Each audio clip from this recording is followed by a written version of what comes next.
This video is sponsored by Surfshark, the best VPN on the market. Surfshark is an app or browser extension that allows you to change your location to access websites in other countries and keep you safe from hackers. For example, we here in Ireland can access other countries' Netflix libraries, streaming services such as DAZN in Spain for those all-important Premier League games. Surfshark keeps you safe and private by protecting everything you do online. When your device connects to the internet, all that information is, in a way, blurred out. Surfshark is particularly useful for keeping you safe if you use public Wi-Fi, such as a college or a cafe. Surfshark allows you to use one subscription on unlimited devices, meaning that you can even share an account with friends and family. On top of this, Surfshark offers a 30-day money-back guarantee, so if you don't like it, you can even get your money back. Our sign-up offer gives you Surfshark VPN for just over €2 per month and up to 4 months free. Why not scan the QR code on screen or use the link in the description to take advantage of this offer. What is up, my friends? What's the crack? How are we? You are very welcome along to tonight's late night agenda. As always, it is a pleasure to be here with you. We have quite a bit to talk about tonight. Of course, we're going to be speaking about the fear that Semenyo had. We're going to be talking about Marc Guéhi, as Crystal Palace believe that Liverpool are the only club that will make that move in January. We'll talk about lots of other bits and pieces, including the crazy link to Liverpool and a €100 million move for a Real Madrid player. That and lots more to come over the next 90 minutes or so. Anything you guys would like to discuss, throw it in. Any Parrot Ballon d'Or shouts, throw them in. Again, want to congratulate Scotland on their qualification for the World Cup last night. You could see what it meant to the country, to the players, and of course to Andy Robertson as well. We'll discuss his emotional tribute to Diogo, Jota as well. We'll go through a crazy take from Wayne Rooney on who the top 3 players have been in the Premier League so far. In fact, let's just kick off with that one. Rooney somehow believes that Haaland isn't in the top 3 best players of the Premier League so far this season. He said Semenyo, he said Gyökeres, and he said Bryan Mbeumo, like Erling Haaland doesn't exist. And I say this as a Liverpool fan.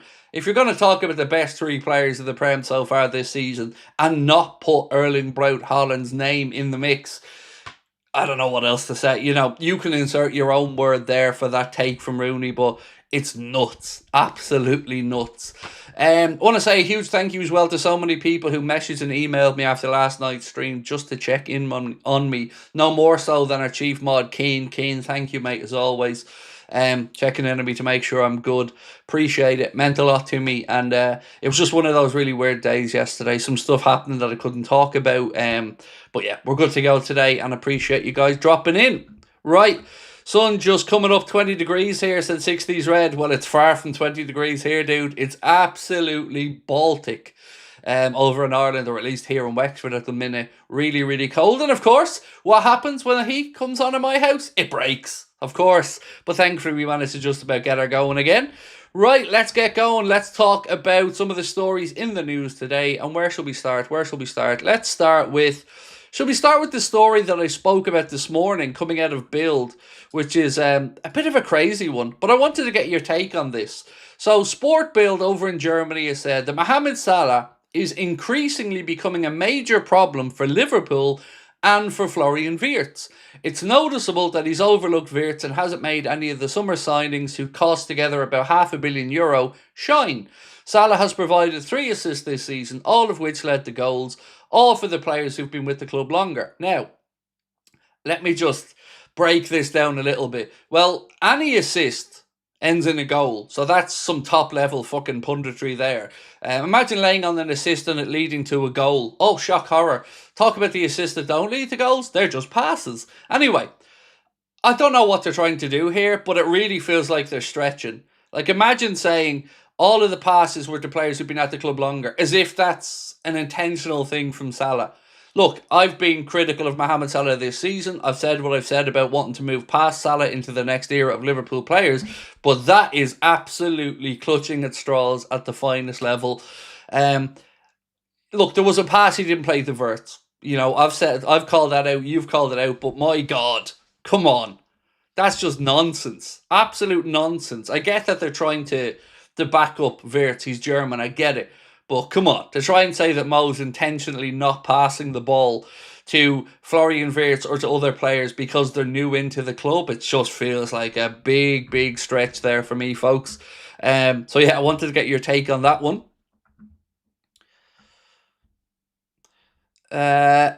Ignore negativity around Salah. Look, he is deserving, in my opinion, of a spot on the bench or at least being rotated. So, look, I've spoken about this last night.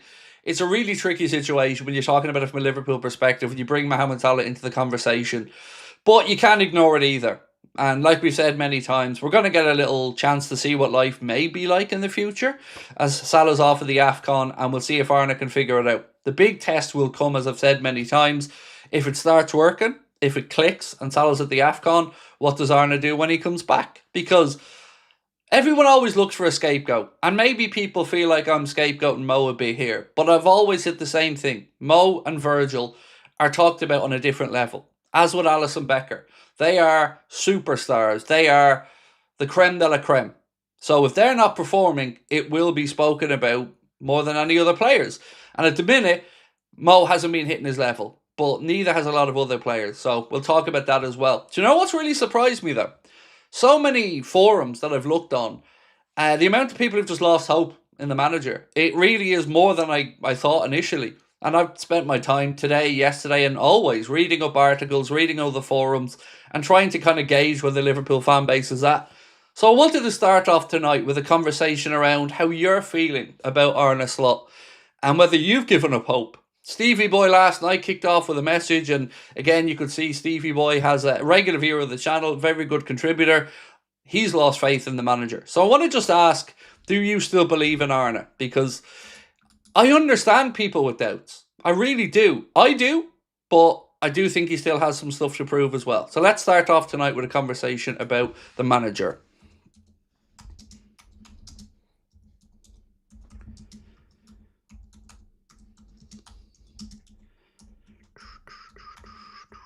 Right, so let me just fix this. There we go. Right, do you still believe in Slot? I'm genuinely interested to see how you guys feel on this one because, like I said, I had some wobbles, some doubts when we went through that patch of games where we just weren't winning anything and looked far from it. Villa and Real Madrid showed me the players are still playing, and as I've always said, that'll be my turning point. When I think the players aren't doing it for the manager anymore, that's when I think we have a problem.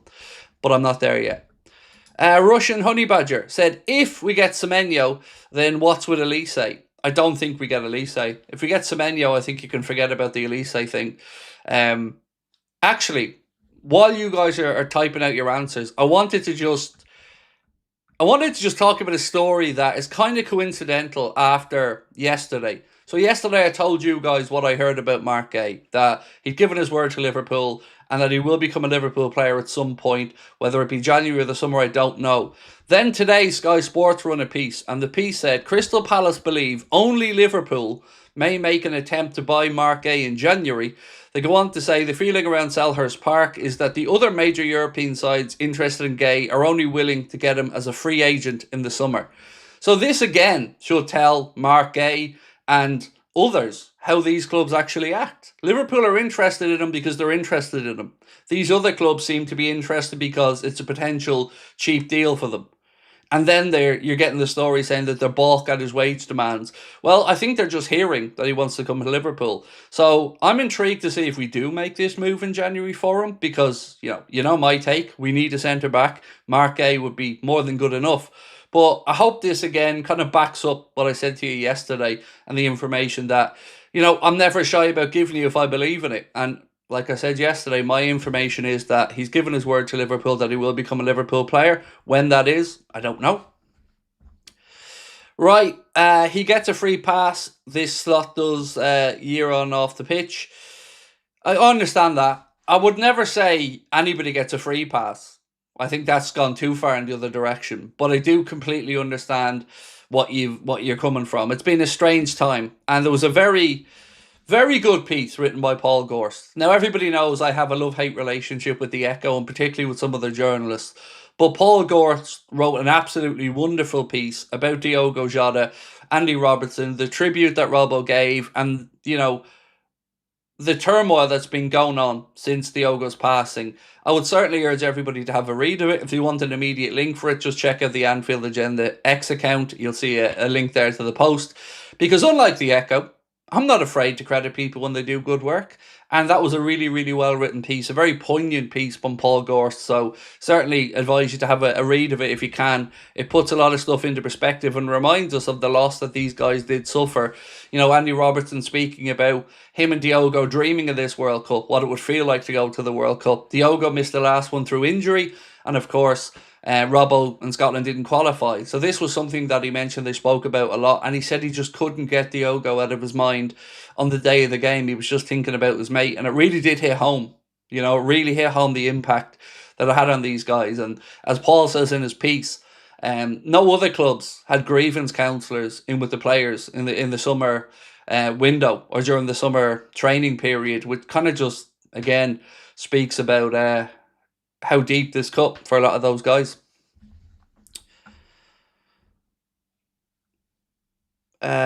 Chiesa, the way Slot treats him, he doesn't deserve a chance. Look, let me just put it like this for you, Tony. And I love Chiesa, but if you're asking me, and I'm not saying you are, but for this conversation, you know, whose opinion holds more weight at the moment in time? The manager or Chiesa, or which one's more important to us? It's the manager.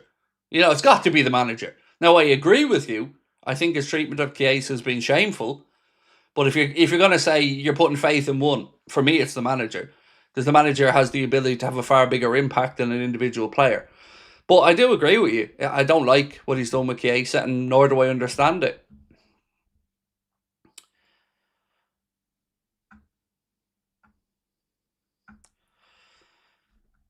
Right, what else we got? Voted yes, but only because there was no unsure option. I honestly don't know where I stand right now. I get that. I do get that. I probably should have put in an unsure option, but I guess, yeah, I don't want to give. I don't want to give you the option to sit on the fence. I'm in the yes camp. If you're looking for a percentage, I'm 70-30 in the yes camp, roughly. I have doubts around certain aspects, but overall, I'm very much believing that the manager will figure this out. Christina van der Merwe said, definitely not giving up on Arna. It takes time to gel, adjusting between international breaks, interrupting momentum. He's having to reinvent the whole team, not just himself, and then there's the Diogo tragedy.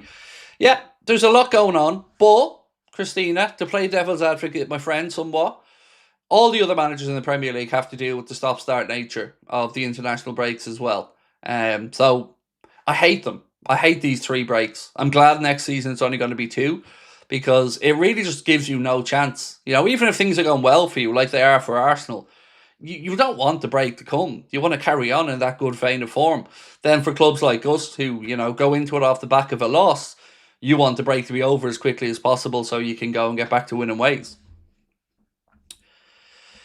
It's Slot's stubbornness that made me lose faith, said No Lie Eli. He refuses to play informed players or change tactics. The Madrid game was an outlier because it was Trent's return. So, I disagree on the outlier thing, No Lie Eli, but probably for a different reason to you. I just don't think Madrid are that good. That's honestly my take on it. I don't think Madrid are the fearsome thing that they once were. You know, I really don't. I think this version of Real Madrid is more filled full of divas with an attitude than hard-working players. So I just don't have the fear factor for them, and I thought we won that game with a canter, to be honest with you. Would you personally rather Elise or Semenyo? Elise. Elise would be my number 1 target, mate, and I dare say a lot of people would be. But I'm also a realist. You know, you got to get what's available. And, you know, not saying Semenyo is plan B or whatever, but we know we can get Antoine Semenyo, or any club know they can go and get Antoine Semenyo, at least from a contractual situation with the release clause at 65 million. You know what's possible to do. Whereas with Elise, you know, it looks a bit more far-fetched. Although, that Bayern Space account speaking about Anthony and Bayern trying to get him on the deadline day to kind of make way for a future sale of Elise, I found interesting as well. Slugger, how are you, dude? Said, hi Craig, hope everything is well. Been a while, a little bit late, but It said better late than never. I'm pursuing a YouTube career as a content creator myself. Turned 29 a couple of months ago, but I'm happy. That's class. I wish you nothing but the best. What age was I? I think it was about 35, 36 when we started YouTube. So 29's a spring chicken, dude. Welcome to the club, and wishing you the very best.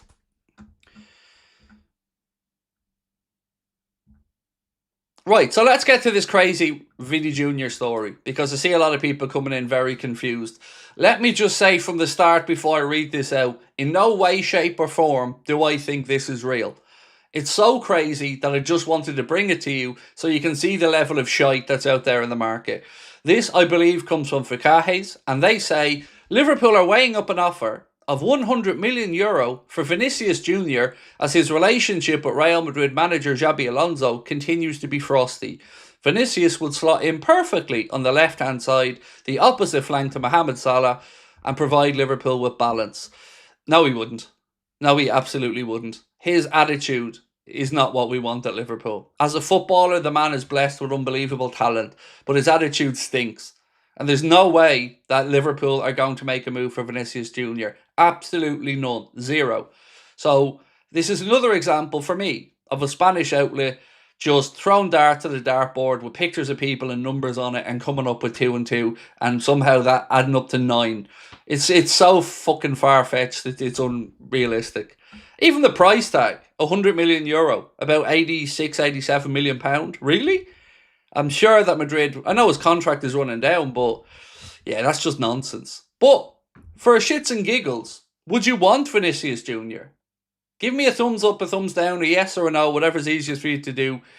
Let me know. Would you take Vinny Jr. for €100 million at Liverpool? Because I gotta say, I wouldn't. Not a chance. I just don't think his attitude is right in the slightest. And I don't think he'd fit in. It's such a shame, though, because I put him in the category that I put the likes of Neymar in that if they had Ronaldo or Messi's work rate attitude, they could be incredible. I mean, Neymar was incredible, to be fair, especially that MSN frontline. But to me, Vinny Jr. is an example of too much too soon. And everybody just saying yes to the kid all the time. And him believing his own hype. I don't like him one bit. I don't like his attitude. Great gifted footballer, but not a chance I'd have him at Liverpool. If he didn't have an attitude, he'd be good, said Ben Willow. Ben, he'd be amazing. There's no doubting the man's football talent. I mean, it's there for all to see. But it's the other stuff. You know, when you're reading articles about those Madrid players wanting to go to Ibiza or going to Ibiza after games and stuff, and Alonso trying to make them a bit more professional, and they're pushing back against it. It's insane. Nazar Hussain, how are we? Said, hey Craig, are you concerned at the lack of youth progression under Slot? Players such as Elliot Doe, Kwanzaa and Rio seem to have suffered, whereas Jurgen was a big believer in youth. Excuse me, Nazar. Not really. Not really. It's a difficult tightrope to walk because you want to bring youthful players through. You want players coming in from the academy and whatnot. But it's also a highly pressurised environment. And, you know, when do you get a chance to really break these guys in and bring them through? You would say the League Cup, but he threw that away. And that still annoys me. But I would say it's more down to the academy and the scouts to find the quality youthful players that can come through and progress to the first team. I don't necessarily think that that's on the manager. You know, all we could say is maybe the manager's looking at the group and just doesn't think some are ready or are good enough to come into the first team. Because I truly do think he'd give them a chance if they did. Rio and Gamoa, I think, is a very interesting thought exercise here to go through. Because if you said to me, outside of all the hype, 17-year-old kid, and show me Rio and Gamoa, I wouldn't say he's ready yet to be playing week in and week out, which is why I was a little bit dubious of the conversations of him being a replacement for Diaz, you know, or Liverpool not blocking the pathway. I think that's short-sighted because you need something for the here and now. And Rio, I don't want Rio to be put in and have to be a superhero from day one. I don't want him to come in to have to rescue us. I want him to be eased in bit by bit, when he's ready, when the manager thinks he's ready. And I want him to come into a team that's performing well. A team that he will be used to the players around him. Not a very disjointed League Cup team where he kind of won't be playing with those players moving forward anyway. I'd rather him come in, half time or 60 minutes into a league game where, we're a couple of goals up and the pressure's a little bit less on him, and say, go on out there and do your thing, Rio. Hey Craig, how are you? I'm good, Keane. I'm good, thank you, mate. A lot better than I was yesterday. What's this about Kirkes and we need Troy Parrott? I can't believe Troy Parrott's only 23, by the way. He seems to have been around forever. Doing very well at AZ Alkmaar, and look, as an Irishman, what a week for Troy Parrott. Absolutely incredible. So the Milos Kirkes stuff's crazy. Did you see him basically saying he believes in aliens somewhat? Let me read it out to you. Sorry, let me read it out to you. Where's it gone? I think I might have deleted it, actually. Yes, there was a conversation. There was a bit. Here it is. Here it is. Do aliens exist? Yes, we can't be alone. I am an alien. Good man, Milos. Fair enough. Wouldn't be a big believer in aliens myself now, but, it is what it is. That one kind of caught me off guard a little bit. So I want to talk about Semenyo and something posted by Living Liverpool. And I think it was just an interview question where he was asked, best stadium that you've played at? And his answer is really cool. He said, Anfield. It was scary. I scored. I did a backflip at the Kop end thinking I've got them rattled. And they pushed the team even more. And I'm standing there thinking, oh my God. I love that. That reminds me of some quotes from Virgil van Dijk when he was thinking, why wouldn't you want to come and play here? And it kind of just makes me feel like there's a chance on this one. It does. He's right. It is the best stadium. He's right. They were probably pushing back after the flip in front of the Kop when they did push the team on. But I love that he credited the fans as well with being able to do that. So, much love to Mr. Semenyo. And on that, Fabrizio Romano said, Liverpool are interested and keen on a potential deal for Antoine Semenyo, and they are considering the possibility. To add a little bit more to this, Semenyo's release clause in January is 60 million plus 5 million in add-ons. The clause in the summer is slightly above 50 million, said Fabrizio Romano. So yesterday we didn't have the number on the summer clause, just above 50. So it's going to be very interesting to see if Liverpool or anyone feel like it's worth paying the premium in January to get Semenyo, or do you wait and pay maybe up to 15 million less, or let's say 13 million less in the summer?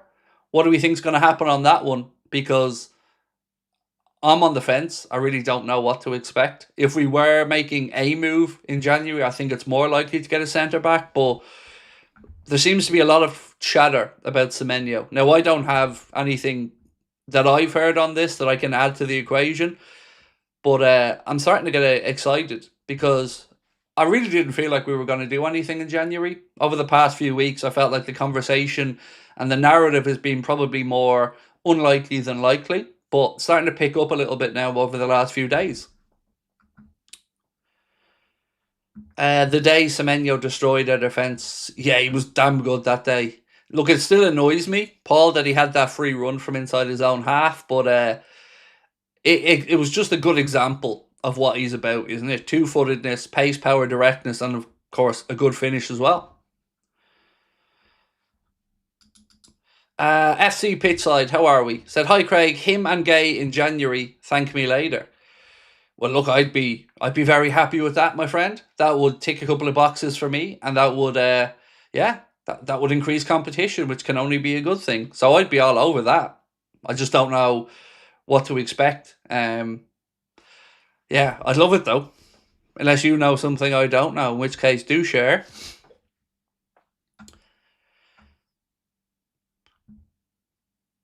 Do I have an eye on any Hungarian player currently for Liverpool? Honestly, I don't know much more outside of the ones that we have at the club. I don't really keep too much abreast of Hungarian football, to be fair. But I'm very grateful for the two Hungarians we do have at the club. Dave, how are we, Mr. Sharples? Craig, if we bought Semenyo in January, would he be ready to replace Mo? Yes. Yes. Now, on that though, Dave, I don't think he would necessarily only be coming in to maybe compete with, replace, whatever word you want to use, Mo. I think you have to look at him as an option on the left as well, which is what excites me about Semenyo. We truly would have somebody who could go on either side and operate and do so with as big an impact, I would reckon, off either side as well. So you would have him as an option to compete with Cody. You would have him as an option for Mo, and it would just be a good, sensible signing for me. No, Semenyo isn't at the AFCON then, and somebody was kind enough to say that to me the other day. I asked a similar question, but Ghana haven't qualified, so he doesn't have to go to the AFCON, which is obviously a good thing for us if we wanted to bring him in. Billy said, Craig, as things stand now, would an FA Cup and League Cup be a good season or no? Well, the League Cup's gone, so that's out the window. We've already thrown that competition away. Would an FA Cup be a good season? No. It would be an acceptable season. It would gloss over some of the pain we felt this season in the league so far. But, you know, I keep coming back to the conversations we had in the summer about what was the aim, what was the goal now. And it was one of the two big ones. And I understand, you know, and I've revised my own opinion to kind of feel like, yes, this is a bit of a transition season. And you look back to Manchester City last year, and they got to an FA Cup final. Of course, they lost at the Crystal Palace, but I don't know if that still would have rescued their season. And for me, no. It'd be great, don't get me wrong. I'd rather them win the FA Cup than not win the FA Cup. I'd rather the Reds get a trip to Wembley, but still not one of the two big ones. And, you know, I want one of the two big ones. I do. I'd love the lads to have another European Cup. TOTT2KZ1, how are we, my friend? Said, since Kirkes has said he is an alien, does that mean we can get him dancing next to Newlon when we score a goal, Craig? WFM. Love to you and the family. Why not? I'm sure Milos got moves. We know Newlon's got the moves. We know Cartoon Craig's got the moves. So yeah, why not? Why not get him in there? Paul Owen said, surely top four and going far in the Champions League. That has to be the minimum aim at this point, mate, is to go far in the Champions League, like you've said. And we will go to the knockout stage.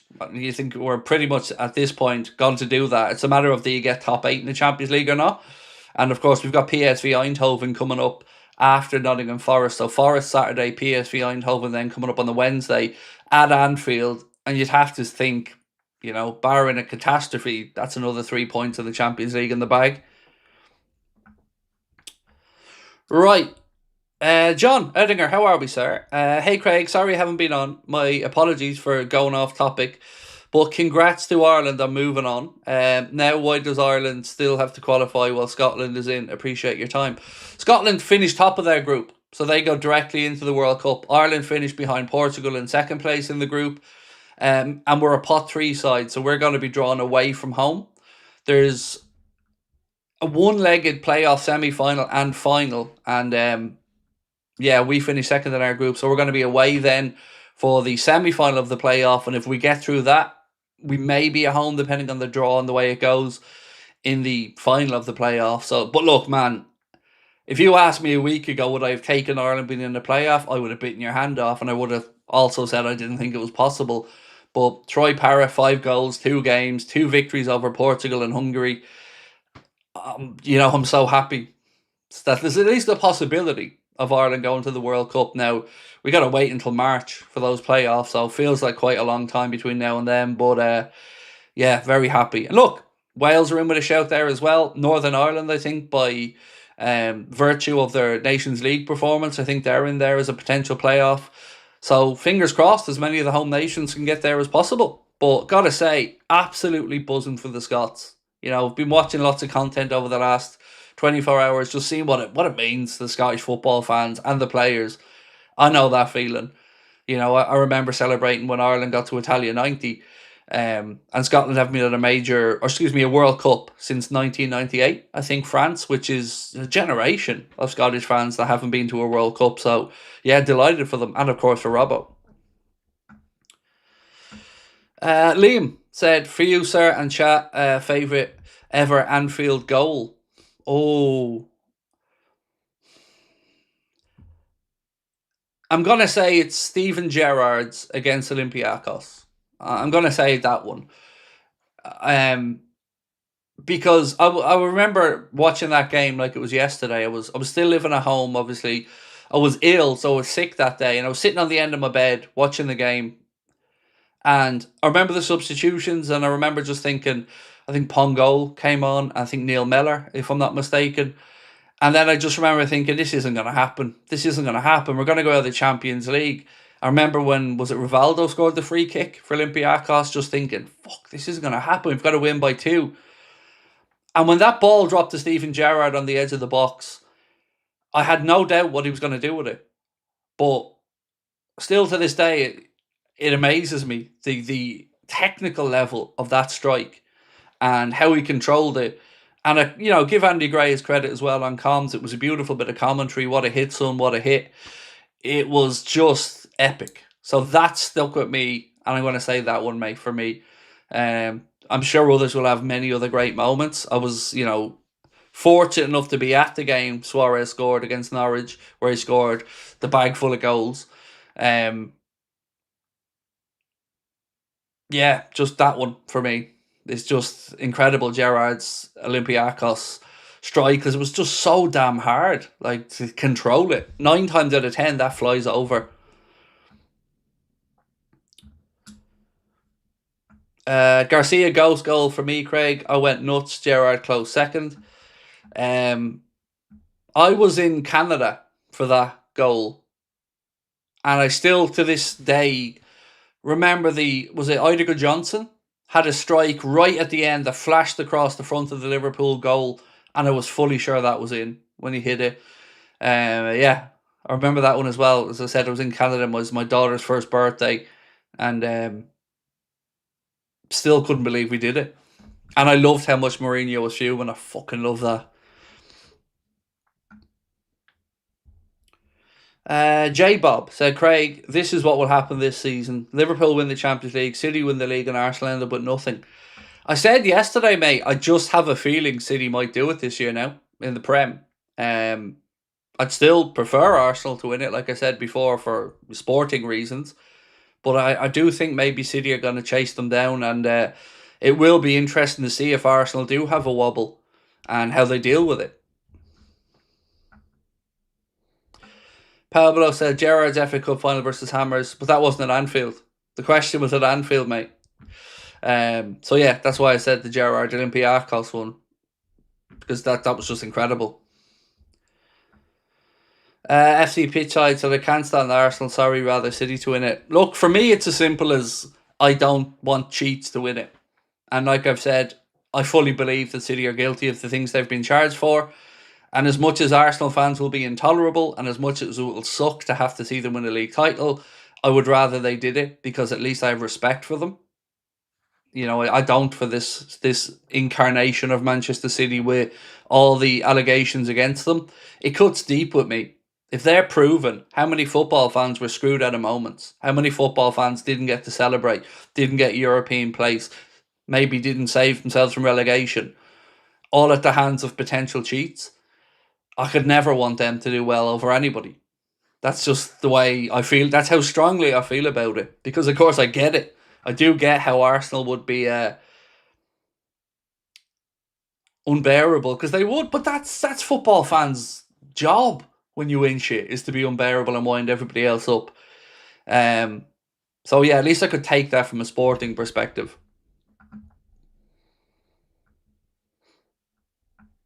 I wish we could have extended the pitch at Anfield, Craig. What do you think? It would, it would be all right, wouldn't it? There's no room. There's no room. It often shocks people to find out that there are different dimensions. There's a minimum and a maximum that's allowed, and the reason why you never see international games and competitions, being played at Anfield is it doesn't meet FIFA's pitch size requirements. So that's why when the Euros are coming up, that Everton Stadium is being used, and Anfield isn't, because the Hill Dickinson meets the FIFA guidelines for minimum pitch size requirements, but Anfield doesn't. Crimbo Slot, how are we? If we get Semenyo, do you think Kirkes will be better? Yes, I do. I think, again, we speak about relationships on the pitch, and of course they would have a pre-existing relationship. I've been thinking a lot about Kirkes actually today, and the game coming up at the weekend against Forest. I'm trying to figure out my predicted 11 for the game, and my head now thinks we'll see Robertson against Forest, and we'll see Kirkes against PSV Eindhoven. That's my best guess at the left-back situation for the next couple of games. So, I want to clear something up, by the way. Do you remember the other day somebody said about trademark and the Anfield thing? I think the gentleman who put in the comment interpreted what that dude was trying to do wrong. They didn't get a letter saying that they couldn't use Anfield. They tried to trademark their name, which included Anfield in it, I think, and the Liverbird, which was never going to happen. So it wasn't that the club were trying to do them for using a trademark. They were trying to trademark Anfield. So that was never going to happen for the reasons we said. You can't trademark Anfield from the perspective of it being like an area as well. Maybe Liverpool could find a way to trademark it in a very specific thing. But the dude also used the club's Liverbird, which is a no-no. If you look at our Liverbird, it's tweaked, it's changed, it's unique to us.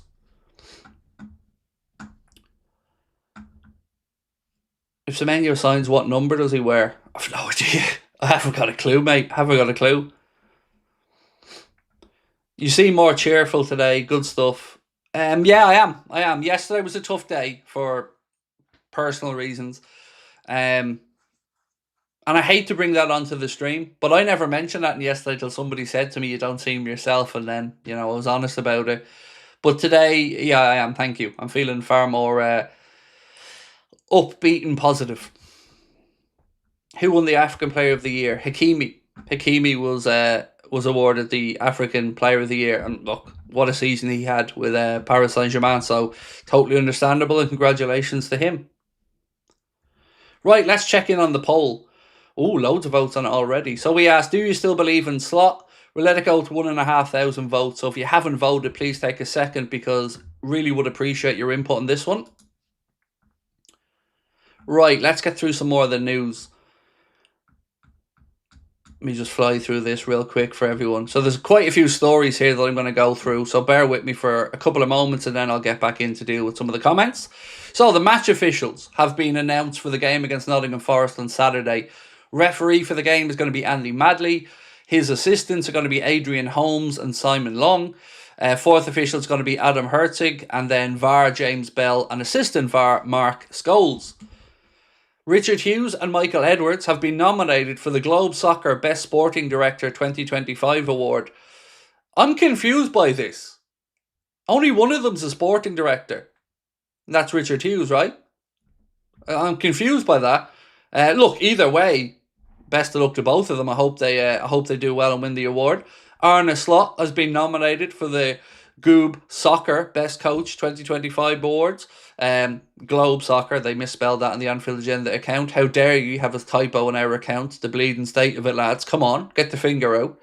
So yeah, Arne Slot's been nominated for the, according to Anfield Agenda's account, Goob Soccer Best Coach, even though it should be Globe. Also, Mohamed Salah, Alexander Isak and Florian Wirtz have all been nominated for the Globe Soccer Best Men's Player 2025. So best of luck to those gents. Now, I said in my video this morning that I hate the word soccer, and I talked, I think, about the Americanization of the word, and people were very quick in the comments to rightly point out to me that the term was, its roots stem from England, and I think it was to differentiate between rugby and football, so rugger and soccer. But either way, I think we'll all agree it's a very North American term these days. This isn't a derogatory thing, by the way. I totally understand why. You've got American football. Over here in Ireland, it's called soccer in a lot of places because football over here is Gaelic football. So I get it. It doesn't change the fact that I hate the word, though. I just don't like it. It just doesn't sit right with me when anyone uses it. It's football. To me, it's always going to be football. Right, so Paul Gorst in the Echo reported that Liverpool have added another blue chip company to their growing stable with a new multi-year agreement with PayPal. I haven't used PayPal in ages. I almost felt like a flashback there. But look, well done to the Reds again, bringing in more commercial revenue, which hopefully will again strengthen our hand on the pitch. Fabrizio Romano, via the Here We Go podcast, said this: there is a good chance we'll see Antoine Semenyo moving in the January transfer window, maybe 60-70%. He said the other 30-40%, of course, could happen in the summer window. It's not guaranteed, but I would keep it open. Let's see what's going to happen in January. On top of that, we had the Opta analyst who said that Liverpool have the easiest run of fixtures, according to Opta analysts. Credit anything Liverpool for this post. They say, could the tide start to turn for Liverpool? Liverpool now have the easiest run of fixtures, according to the Opta analyst. Sky's article the other day actually said we had the second easiest run of fixtures after Manchester United, but I think this is for a slightly longer run. I think the Sky one was the next 5 games, and this is the next 8 games, I believe. So hopefully we do see the Reds pick up some points. According to Standard Sport, Alisson Becker is expected to take part in full first team training in the next couple of days and hopefully can prove his fitness ahead of the game against Forest on Saturday. It'll be very interesting to see if he is fit and available, because as a goalkeeper, you can go back in without that match repetition. It probably isn't the same. If you're an outfield player missing for 6 weeks or so, you probably are going to have to build up your minutes bit by bit. But Alisson there, of course, he can go straight back in. No disrespect to Georgie Marmadashvili, but Alisson Becker's Alisson Becker, So, we also said, Sport Bild said, Mohamed Salah increasingly becoming a major problem for Liverpool and Florian Wirtz. Credit Anfield Edition for this post on X. It's noticeable that he's overlooked Wirtz and hasn't made any other summer signings, said Sport Bild, who together cost around €500 million. He said he hasn't provided them with any way to shine. Salah has provided 3 assists this season, all of them which led to goals for players who have been with the club longer. Just feels like they're stretching there, trying to find something that isn't there. But to some extent, I do understand that Salah hasn't been laying off some balls to people when he perhaps should have. But also, Lewis Steele said Liverpool turned down potential moves for left wingers in the summer, such as Paris Saint-Germain's Bradley Barcola and Real Madrid's Rodrigo, due to the emergence of youngster Rio Engamoa. And I want to just pause here for a minute, because this is one of my big gripes this season with Arna. That article there, and many others, have said that Liverpool didn't push ahead with move for another wide forward because they didn't want to block the pathway for Rio Engamoa. This has left us painted into a corner, in my opinion, because like I keep coming to you guys to talk about and moan about, we have 6 forwards. The manager's only using 4, so we're blocking a pathway for a person that he's not giving the pathway to yet. And that is just undermining our ability to, 1, keep players fit, and 2, competition for places. So if we are going to give Rio Engamoa a pathway and we don't want to block it, play the kid. Play him. Or we're just screwing ourselves here. If you really think he's ready, play him. Because Luis Diaz would have had more minutes this season in that same position, and Rio hasn't. So the manager's once again gone from having 6 forwards to 4, all of his own choice. And that winds me up, because it'll lead to more injuries. Obviously, it leads to decrease in competition for places. And it's just another 2 he looks on the bench and doesn't want to play. And it really winds me up, because we had it last season with Chiesa and Elliott. And now this season, we don't bring in a player because we don't want to block a pathway for a player that isn't yet ready to play. That doesn't make any sense. Are we just writing off a season again? Just thinking, we won't bring in anyone just in case. That's not good. I want us to bring in Semenyo, and I want that competition for places to be there. Rio's good enough and he'll find his way through. He will. But like I said at the start of the stream, I would like that to be when things are going well, not to come in to have to be a saviour or to rescue the situation. Bring him in when it's a natural time to bring him in, and don't worry about pathways, because if the kid is as good as we think he is, he's going to shine anyway. He's going to find his way into the starting 11. Right, also, Greg Evans and Ad Jones said a number of clubs are interested in taking Trainioni on loan in January. If a suitable opportunity opens up, Liverpool are willing to listen, but that also depends on the fitness and form of senior midfielders. I think a loan for Trey Morris-Nioni would be spot He needs to get game time. He's a really good footballer. I enjoy watching him whenever he plays for Liverpool. But again, it's about repetition, and a good quality loan that sees him gain invaluable playing time, I think would be a good thing for everybody here. Where was I at? This one. Crimbo Slots, if we get Semenyo, do you think Kirkes will be better? I've answered that one. Stevie Boy said, has Mo Salah dropped off due to his age, or is it slot system? And do you sell Chiesa in the summer? Both. For the Salah part, both. I think the system isn't helping him out as much, and I do think age is a factor as well. Obviously, there's more than two factors. The Diogo Jota loss is a factor. The turmoil at right back and the change there is a factor. But, you know, I keep coming back to the same thing, Stevie Boy. Bring in Antoine Semenyo, increase the competition, and let the best man win. It's as simple as that for me. You just can't have anybody who has no competition. Because then if they aren't performing and you're still playing them, I don't like the message that sends either. So for me, like I keep coming back to, we have this natural time now where there's no pressure on Arna about Salah because he's off with Egypt at the AFCON. There's no pressure from the media. There's no pressure from the outsider, the pundits. We have this, whatever length of time it is, 4, 5, 6 weeks, to try to move it around, to try to find a system that does work. Because best case scenario, Mo's here for another 18 months. But you still have to look to the future. So start doing that now. And I think it will do us wonders. I really do. Bring in Semenyo. He can operate left. He can operate right. And he's competition for either. So that's where I'm at with the whole Salah situation, Stevie Boy. For the first time ever, I do think he is... age is catching up with him. And I, again, take no pleasure in saying it. I wish he could go on forever. But last season, it probably was an anomaly. A bit of a unicorn season. So to hold him to last season's standards probably isn't fair. But even at that, you can see it. We can all see it with our own two eyes. He's not able to take on a man as much. Yes, he has built up other facets of his game. He's always going to be in incredible physical condition. We know that he looks after himself.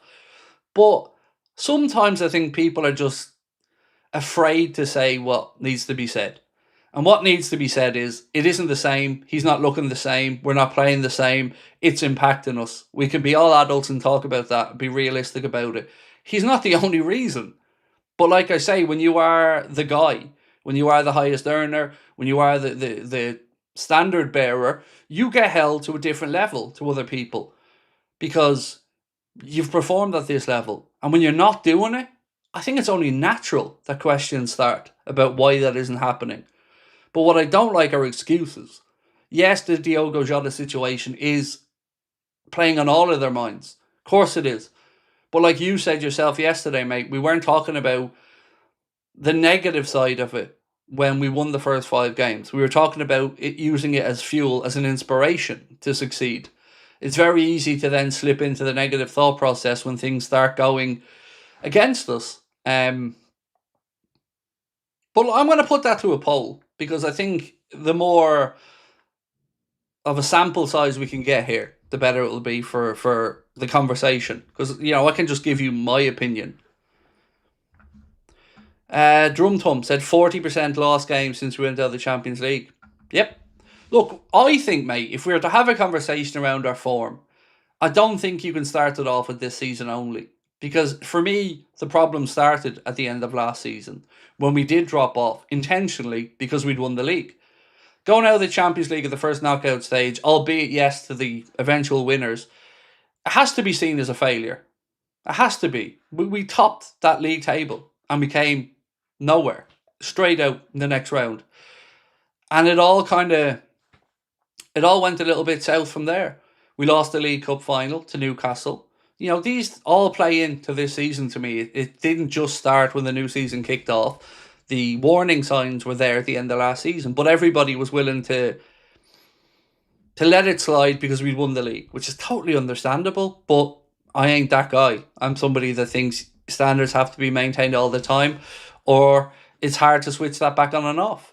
You can't just play at this. You either go out there and give 100%, do the right things, it becomes a habit, winning becomes a habit, and I don't like excuses as to, oh, we'd won the league, so what? We lost to Newcastle in the League Cup final and we're well beaten. We went down the Champions League, the first knockout stage. So yes, we won the league and that's incredible. But we have to say, outside of that and everything that came in and around the end of the season, wasn't really positive. So, do you still believe in Slot? We're nearly at 1,500 votes, so we need about 85 more. So if you haven't voted, please do, if you could, quickly, and then we'll move on to a Salah poll. What's this piece? So, same journalist, Greg Evans and AD Jones _Journo said, if a left-sided forward became available who was too good for Liverpool to turn down, then circumstances may change. However, that would mean blocking N'Gamoa's pathway, something the club want to avoid. They go on to say, Rio N'Gamoa has not featured for the youth teams once this season because if he drops down and plays for the 21s, he misses 3 days of first team sessions, the day before the match day, and the following day recovery. Right there is the problem. Because Rio's not getting the best of either world. He's not getting the minutes and the repetition of playing with the 21s for the reasons they spelled out there. And he's not getting the game time with the senior players, so he's just sitting there. That's not good. If you really want to develop the kid, he has to play. Whether it be with the 21s or the senior team, having him on the bench every week getting garbage minutes at the end of games isn't going to kick the kid on. Everybody knows repetition's important in football. Everybody knows you can't simulate real match minutes. So if we believe so strongly in this kid, why are we freezing him out? Why is he in between the 21s and the seniors getting no action? That surely cannot be a good thing. Yes, he's training with the first team, fair enough. But training isn't going to cut it. He needs to play. So the talk of blocking the pathway to me feels very much like an excuse for not signing somebody because we're not giving him the minutes anyway. So what are we blocking here? You might say to me, Craig, Rio will be ready in the year. Cool. Well, then switch Semenyo across to the right if you bring him in the year and let him compete with Salah. You know, I think there is a way that we can still allow Rio to develop and bring in that other wide forward. So, second part of your question, Stevie boy, was on Chiesa. And I held off on that because I wanted to tie this together. For me, if you bring in Semenyo, sell Chiesa. Because you're not going to play him. You'd play him, I'd play him, I dare say the chat would play him. But Arna won't. So let's do the right thing here. Bring in a Semenyo and then move on to Chiesa. And for me, that's increasing our options because the manager won't give Chiesa a start. So it's naturally increasing our options by not increasing the squad size. That's the way I look at this. We have two players that are just getting splinters in their arse. And that's no benefit to anybody. They're being, well, Rio's been paid very little, but Chiesa's been paid 7 million quid a year. He obviously wants to play. He's obviously stayed to fight for his place, but he ain't getting it. So why are we just wasting everyone's time here? Allow him to move on, to get more football, and go and bring in somebody who you believe in as a manager, and this starts to figure itself out, in my opinion. Craig, when you get a Chinese, what's your go-to? It depends what mood I'm in. Probably chicken balls, fried rice, curry sauce. Maybe chips, but probably not because I don't like frozen chips, and Chinese always sell frozen chips, the Chinese takeaways. So yeah, probably that, or pork curry, or sweet and sour pork, or spare ribs. I don't really eat Chinese though. I'm not mad on takeaway food these days. World of Naturalist said, that's why the club is willing to loan Rio out in January if they can find a suitable club. Can I ask where that information has come out of? Because I haven't seen it myself today, but I've seen a couple of people in the chat mention it. And it would make sense, but I don't know myself where it's come from. So if anybody can steer me in the right direction, that'll be great. Right, we're 5 votes away from 1,500 on this. 4 votes away.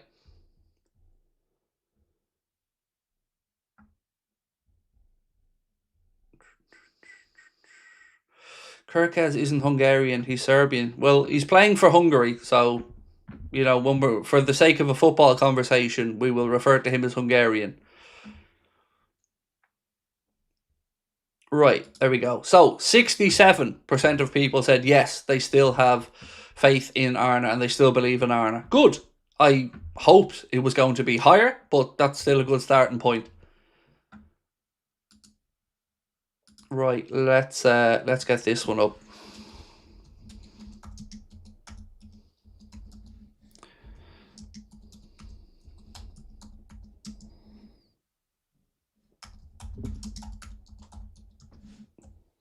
Right, so I'm not gonna give you an unsure option because I want a definitive answer. Has Salah declined this season? Let's go with that one. Has Salah declined this season? Yes or no? Kind of in the spirit of Stevie Boy's conversation or post. Let me know if you think he has or not. I think it has to be undoubtedly a yes. I think he has undoubtedly slowed down this season and declined a bit this season.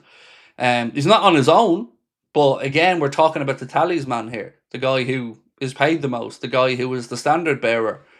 And yes, if he's not playing well, the team suffers, but that's natural. So yeah, look, for me, even his finishing doesn't look the same as it once was. You know, I remember a lot more troublesome shots outside the box for goalkeepers and stuff. And I'm just not seeing that now. And now he seems to be trying to force it a bit. And that's at the detriment or to the detriment of his teammates. Yes, but we don't know why. That's absolutely fair, Elstew. We don't know right. You're right. I couldn't sit here and say it is because of one thing or another because I don't think there's a one answer. I think it's a whole multitude of things. But ultimately, I just keep coming back to the no competition thing because I don't see how that's healthy for anyone.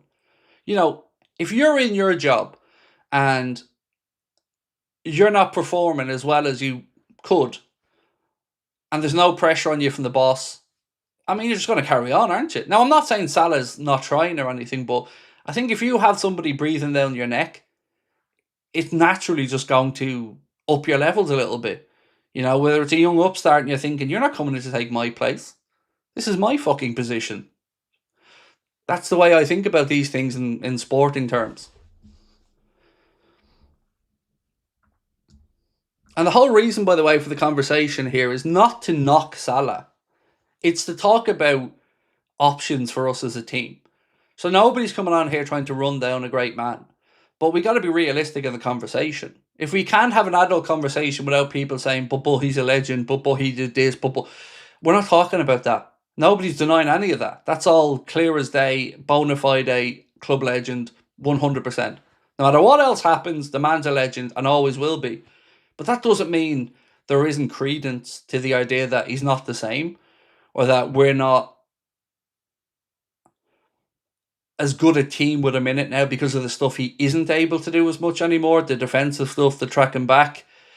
You know, this is what winds me up with some fans. You can't have a conversation about it because they just jump straight to, you're belittling them. No, we're not. Same as any other player.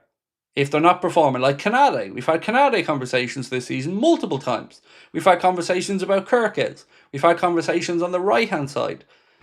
It just becomes a bit more touchy when we talk about Mo because people's natural instincts are to defend him because he's a club legend, which is understandable, but it ain't going to help the situation.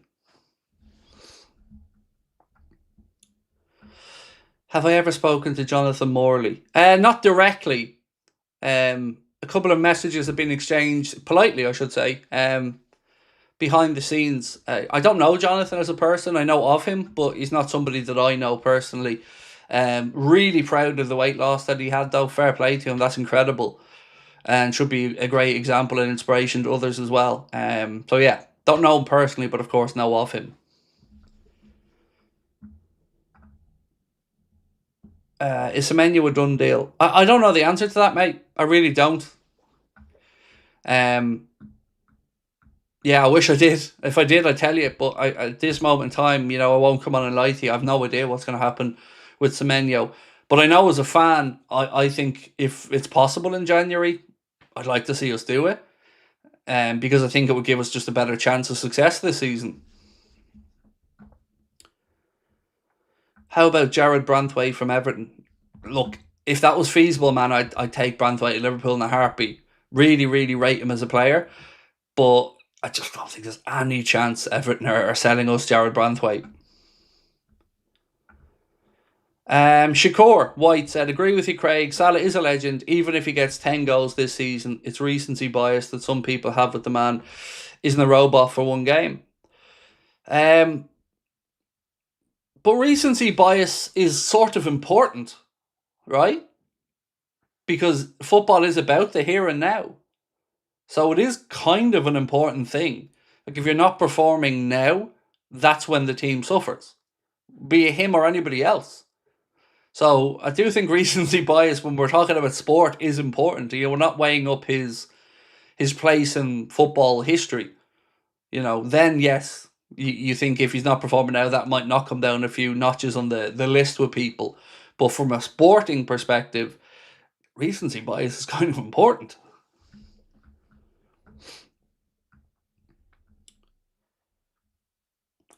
I'm sure you posted a done deal 3 hours ago. Did I? Or did I ask a question? This is what winds me up. People can't read a fucking thumbnail. That's not on me. I'm sure that it said done deal ? So, was that what you seen? If so, do I need to explain what a question mark means? Because, like I said, I'm always happy to be held accountable for what I say and do, but I'm not going to be held accountable for other people misinterpreting or misreading something. That's not on me.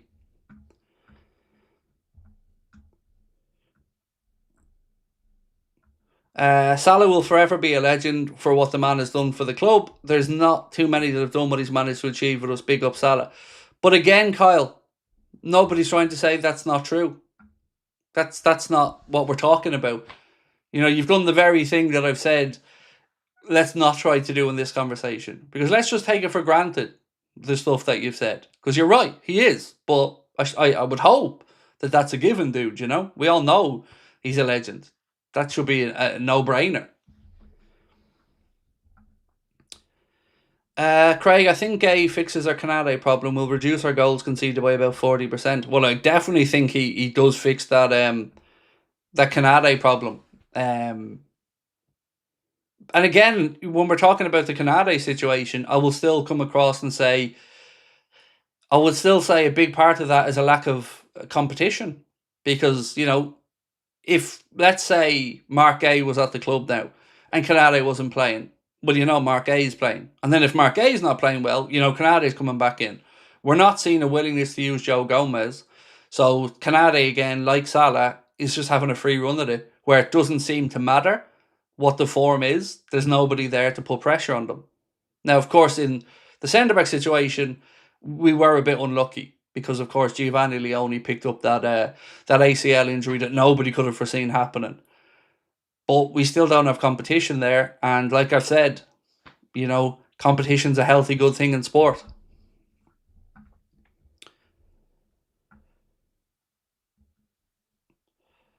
IFI must, said Craig. It's okay. Sorry, just want to go back up to Kyle. Said, no, I'm just saying my thoughts. All good, dude. All good. But, I hope that Kyle, that when we do talk about Salah, that's a given, mate. Again, I appreciate you sticking up for a player. That's admirable. But I just hope that for me, if I'm critical of him in any way, the stuff you've spoken about is a given. He is a legend. And I never want anybody to think I think otherwise. So, anyway, to get back to IFI must. Craig, it's okay to bring in Semenyo if we do and his attributes are needed, but do you think Slot can utilise him? Because I've not been convinced so far.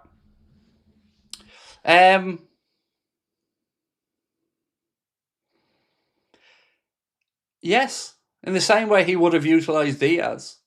I just think it gives us another tool in our toolbox. Another different way to attack people.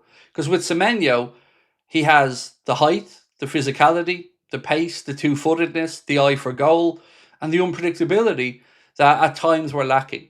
So yeah, I do think Arnold can utilise him. But if he can't, we've got a bigger problem, don't we? Because if we can't, then all the concerns about other players we've signed and not knowing how to utilise them, I think that then would become an even bigger conversation. Oh God, this is quite long. So I'm just going to say at Wold something 5118. I don't think it's due to a lack of competition. Case is an option, but Slot summarily has written him off by the way he showed off Diaz to avoid competition for Gakpo. Have you not just made my point for me, though? Like, we're talking about why there's been a drop-off in form for some players, Canada in this instance, and you're saying that Slot's removed competition. My point is that competition's healthy and that you're less likely to drop off if you know there's going to be consequences for it. But there isn't consequences at the minute for either wide right position, right centre-back position. You could even say Conor Bradley at the minute as well, although Conor's playing well. With the fact that he knows Frimpong's out until December, which is a couple of weeks away at this point, still not enough competition. And I keep coming back to as well, the conversation everybody had in the summer and the narrative around the business that we were doing, which was, no weak spots. Competition right across the board. A squad that could challenge in every competition. A squad that could last the rigours of a season. All of that seems to have been gone by the wayside now when it comes time to excuse making. And there's been a lot of that going on and not enough harsh truths, in my opinion, for what I'm seeing in the media and what I'm seeing from pundits. I really don't like excuses. Give me an Andy Robertson hands up and honest appraisal of the situation every day of the week.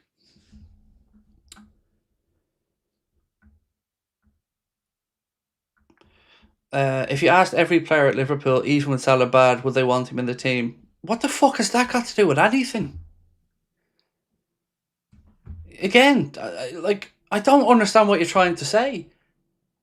That's irrelevant. I'm asking you, do you think he's performing or not? Do you think he's dropped off or not? It's fairly straightforward, mate. It's got nothing to do with what any other player would want or say. It's irrelevant. Do you not think we're carrying a passenger there somewhat? And we're also being absolutely rinsed down the right-hand side. Statistically, that was shown up the other day. 49.7% or something of the attacks come down that right side. That's not an accident. It's because, one, Mo's not coming back to cover and help out. Canada's been left with a lot to do. It's... I don't know. I just get a bit frustrated with takes like that, which don't really have any basis in the conversation. Of course, every player at Liverpool are going to say they want him in the team because he's their mate. And, he's done it for years. But right now, he's not the same. Looking at how the players have been on international duty, said World of Naturalist, somehow I think Slot is not getting the best out of these players. Is he controlling them too much by restricting their move? Again, I'm going to have to guess and give you my take on the answer. Slot seems like a very intelligent, articulate, intentional kind of coach. What he lacks for me, and again, I'm not in the dressing room, is the ability to inspire. The ability to provoke a reaction, an emotional response in the same way a Jurgen Klopp could. That's one criticism of Arne that I've always had. I don't get the impression that he has the fear factor or the inspirational factor just because of his demeanour and the way he carries himself.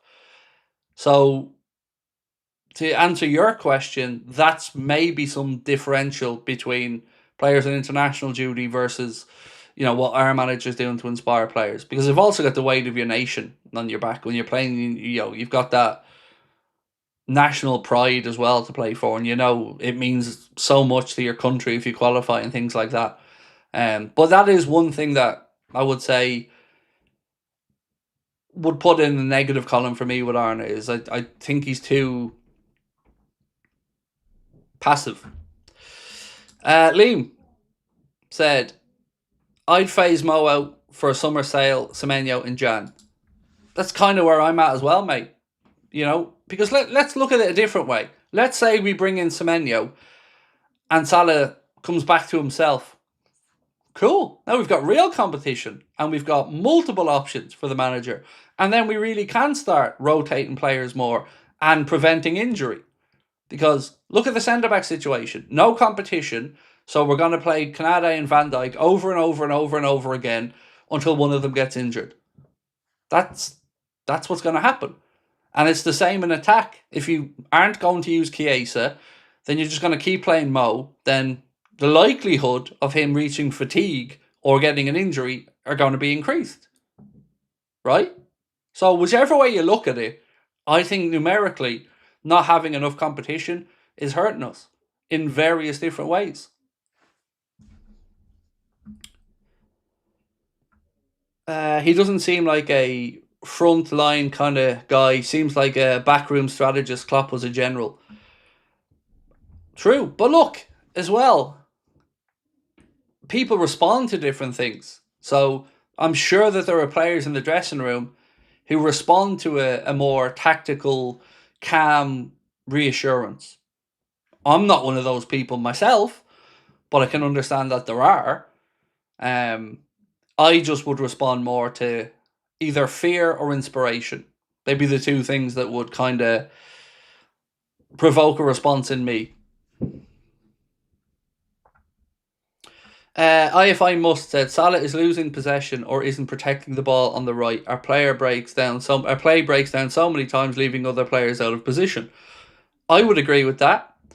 And also he's been doubled and trebled up on. And we've seen that against Manchester City. Pep Linders obviously told Guardiola, get physical with Salah. Put 2-3 players out there on him. Give him nothing. And you would hope that Arne would look at that and think, right, they're preoccupied with Salah here, so let's do something different over here. Or let's switch Salah up and see what happens. As John Aldred said, why not throw Salah across to the left wing for a little bit and see if they change their tactics? These are the type of things that I think Arne could have done differently in-game. Where are we at? Some more of your comments. I totally agree with you, Craig. It's been shocking, but I still think he can get his form back. Look, I hope he can, mate. Again, I hope that's one of the things that's unspoken here. I like you and everybody else, I want him to succeed. I want him to get back to where he is. But my honest view now is I don't think we'll see a sustained period of that. The way he played against, was it Real Madrid? I think it was Real Madrid, where he was imperious, like incredible. No, it wasn't. It was Villa. Sorry, it was Villa, because he was leaving Digne completely done, skinning him every time. Lovely little touches around the corner. He looked sharp, looked at it, looked hungry. Even look at it this way: bringing Semenyo means you keep Salah at his peak. It means you can utilise him more sparingly, keep him at his physical best, and again, I think that just benefits everybody. So again, I still think, it's healthy in lots of different ways. Injury prevention, competition, another tool in the toolbox for the manager. Darwizzi said, if Leone was fit and Canade wasn't playing well, like he is now, do you think Slot would have used Leone or not? I think he would have given him a chance. I really do think he would have given him a chance. And look, I've very little to base this off, because of course all I seen of Leone in Liverpool shirt was same as you. That, League Cup game where he was playing really well until that very unfortunate injury. So you'd have to think, that the manager would give him a run out at some point. But what does that say about the manager's thought process with Joe Gomez then? If Canade is as bad as he has been on occasion this season and still no willingness to play Joe Gomez there. So it comes back to, again, the manager looking at his bench and not feeling like there's enough quality there that he can trust.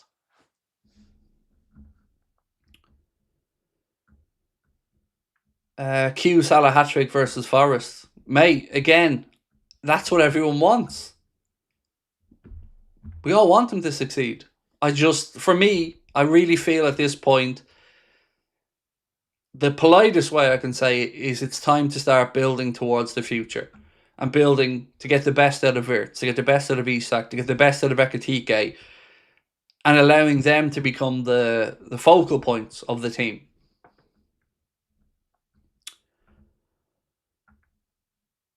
Craig, under what circumstances would we possibly think about selling Dom to Real Madrid in a strange world? Only thing I can think of is that he categorically said, I want to leave, I want to go here. That's the only way I can think of it, because there's no footballing reason Liverpool are not going to want to keep Dominic Szoboszlai. None. Best player for us this season. You hope that contract extension comes soon, but the looks of it, Ryan Gravenberch's conversations or his negotiations moving along, which is good news. And you'd hope that Dom is right up there as well. Yeah. I don't think there's any world where he goes to Real Madrid. I just don't. Mike said, I don't think Slot sees Gomez as a centre-back. Every time I've seen Gomez play, he's forced him out to the sides. I think Joe, that's one of the things I like about Joe, is his ability to play across the back. But if you're going to play Joe Gomez, right, so let's say you're going to bench Canade, I think you've got to give Joe Gomez 5 games. Because I don't think it's fair to throw somebody in for 1 game and expect them to get to that level. Because you need repetition, you need minutes, you need that relationship. Now, of course, Joe has played alongside Virgil many times, so that understanding is there. But you still need match repetition and getting minutes in your legs. So I think, same with Chiesa, by the way. If you want to bring Chiesa in, don't be giving him one-off games. Don't be throwing him in the League Cup. Don't be throwing him in against Plymouth in the FA Cup. Give him a run of 3 to 5 games with the starting players. And then make your judgment on him.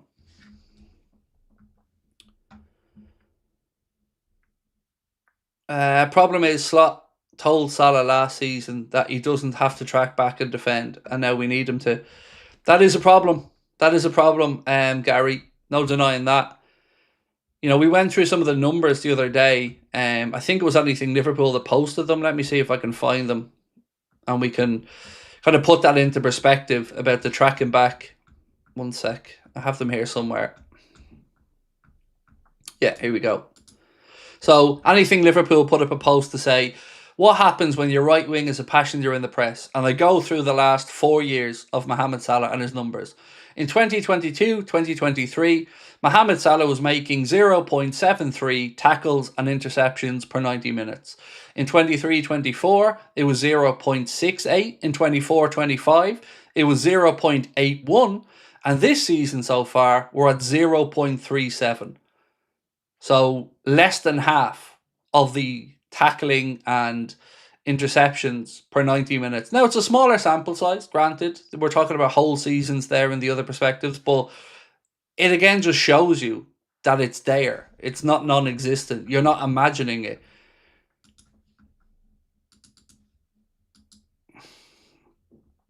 Right. I would call this breaking news, but I don't know if it is. It's a story, though. So, 1 second. I have to get comfortable for this because, you know, I've put on my serious face. So, Independent News said, exclusive, we understand that Liverpool have put a £65 million payment structure on the table for Bournemouth's Antoine Semenyo. Bournemouth is not thrilled that Semenyo's release clause got leaked online by us, they say, in the Kayla's account. Arsenal hasn't jumped in with an offer yet, but that could change at any minute. Bournemouth really wants to wrap this up in the first 2 weeks of the transfer window. The player is very keen to leave for Champions League football. So, look, normally, this is the part where I say, it's indicator, you know. But I also want to give credit where it's due. And there have been things that account has gotten right over the last 6 to 8 months. So, thoughts? I'd love it to be true, of course. And it kind of plays into the situation that we're seeing evolve at the minute. There's been lots of chatter about Liverpool. There's been lots of chatter about, you know, whether Arsenal want them or maybe they have some FFP concerns in UEFA structure, not in the Premier League structure, and that they may have to move some players on. So if Arsenal would need to move, let's say, Martinelli on, as an example, could they do that in the first 2 weeks of the January window and still give Bournemouth the time to get their replacement in? Probably not. Whereas if we're just looking at bringing somebody in, you'd hope we can steal a march on Arsenal there and get the job done.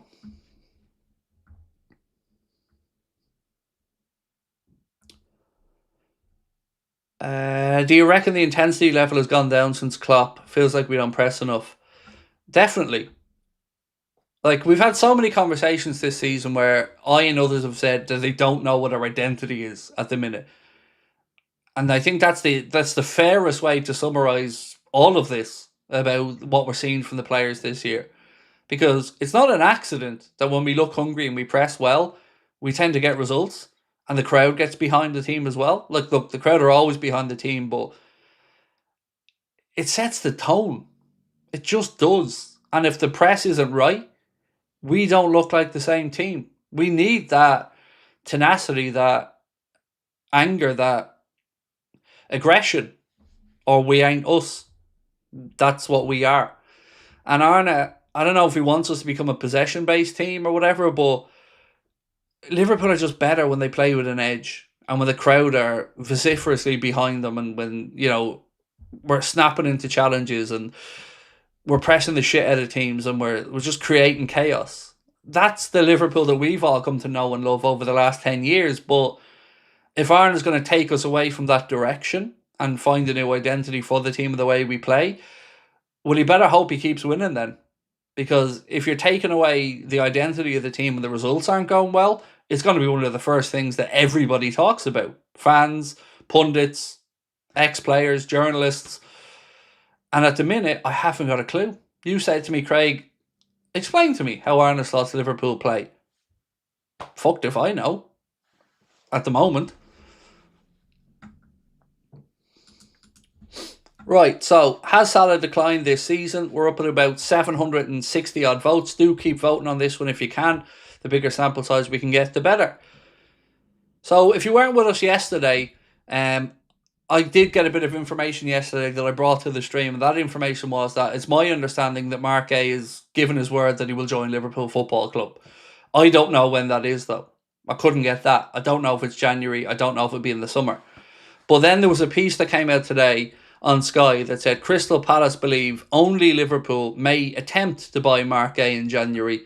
They said Sky Sports News understands the feeling around Selhurst Park is that the other major European sides interested in Guéhi only willing to sign him as a free agent next summer.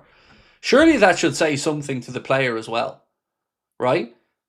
I said this about Trent so many times, that they only wanted Trent because he was potentially on a free, and I know they paid the €10 million, but ultimately it was pretty much a free transfer. And it's the same with Canade, and it's the same with Marc Guéhi. Whereas Liverpool have shown they want Marc Guéhi. They were willing to buy him last summer. Crystal Palace pulled the plug on it last minute, and I'm sure the interest is still there from Liverpool. So if you're a player, you know that that club wants you, really wants you, not just wants you because you're on a free. Surely that means something. It has to.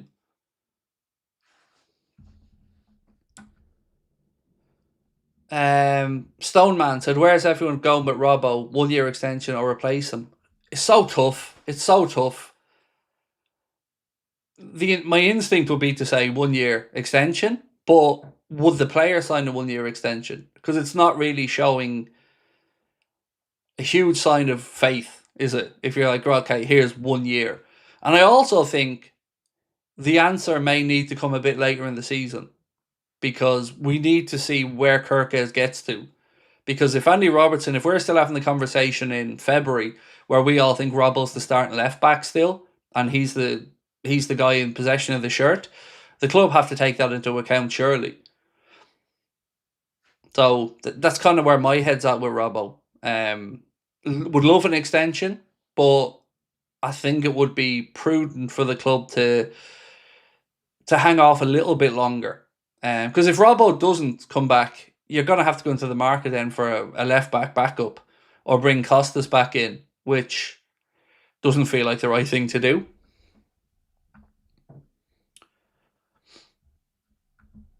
Shrimpy said, regarding Salah, either he cannot track back, he will not track back, or he's been told not to track back. If the first two we need replaced in the starting 11, if told, then it's on Slot. I think the answer's in the middle. I think it's clear physically he can't do it, as much as he used to. And then I think the instruction came that we're okay with you not doing as much of that side of the game. So that in itself is an admittance that he's aging. Would that be right? You know, it's under instruction, but it's under instruction because they know physically he's not capable of it anymore. Which is, again, understandable. He's a human being who's getting a bit older, but as somebody pointed out earlier on, that's okay until it isn't. It was okay last year, we won the league. Now, it's providing more of a problem to the team. Craig, the problem is Canada is 6 months left in January. Liverpool did not want to upset Canada by dropping him, and that's the problem. Again, I hope that's not the case. If we're a club that's in a position where we're scared shitless to drop a player, that's small thinking to me. That's beta thinking, and I don't believe that will be the case. I think if Liverpool felt Canada wanted out, you just bring somebody in January then and say, fair enough, off you pop. We're sorted for now. You know, you'll be the backup for the rest of the season, and then you can do what you want in the summer. I honestly don't think Liverpool would let themselves be bullied in that scenario in that way. I just don't.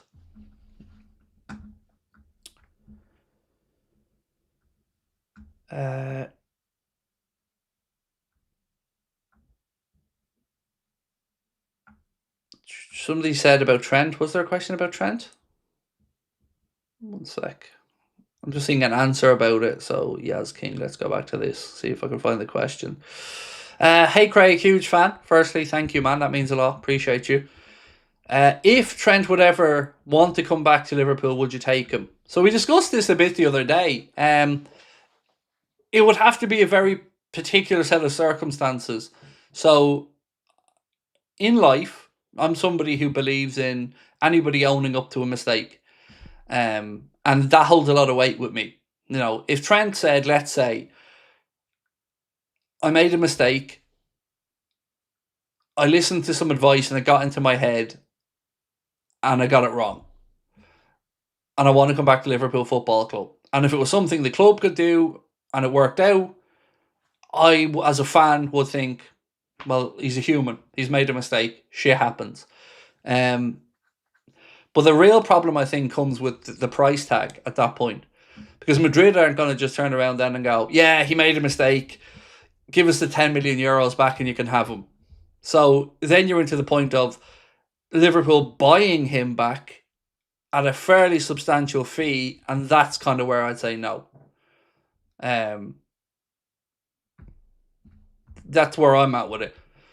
So I don't, for all of those reasons, I don't think it's going to happen, because you'd be talking, what, when his contract's coming to an end in 5 years, he's 32. So at that point, no. Jatine, how are we? Said Craig, apologies, I haven't been active in the chat, being crazy busy with work. Please don't ever feel you need to apologise. I appreciate any time you give us and any time you can pop in. Please don't ever think you need to apologise. We appreciate you being here. I've watched back all the shows I've missed. I hope you and the family are well. Love from South Africa. Thank you. Really appreciate that. Yeah, can't complain, mate. Family are good. Thank you. Just a reminder, by the way, to everyone, I might not be able to do the watch along on Saturday. The channel will be doing it, but we got a letter in from the electricity company to say there's upgrading work going on Saturday and we'll have no electricity till 5 p.m. Sometimes this gets moved or it comes back on a little bit earlier, so we're going to play it by ear.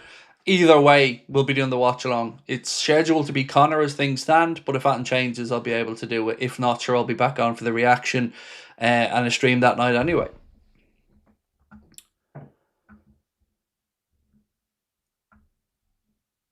Robbo should be given 2 years, same as VVD and Salah. He deserves this. You're not going to get much of an argument from me on that, Jason. I am a huge advocate for Andy Robertson as a leader, as a person, as an inspirational figure.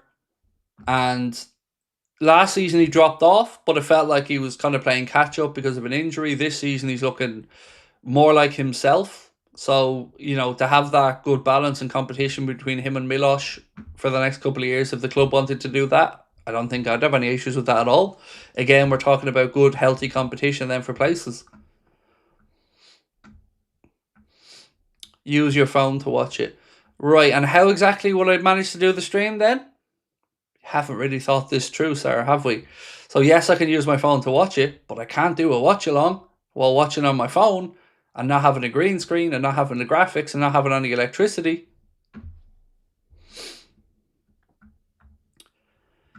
Are we actually signing that one young lad who's compared to Pedri? Haven't got a clue. Just seen, again, the story the other day, and like I said at the time, the young Dutch lad, let me see if I can find his name again.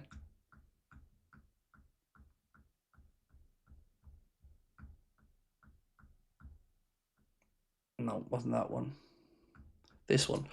So his name was Kees Schmidt, Keessmit, from AZ Alkmaar. I don't know anything about the dude, honestly.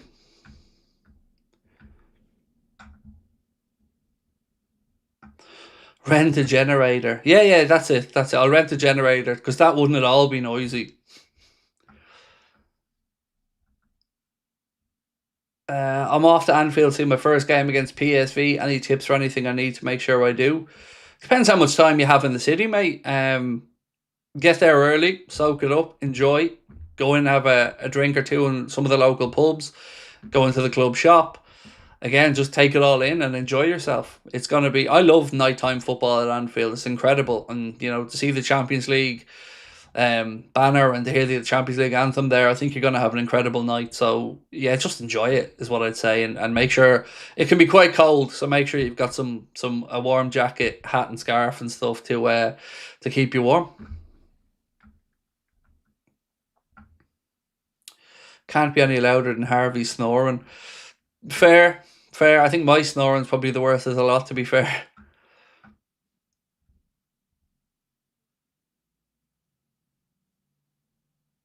What's this one?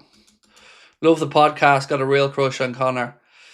Stu. Well, his name is spelt with one N, and I always laugh at this in the comments because people, the 2N version is usually this surname, so it's just Conor.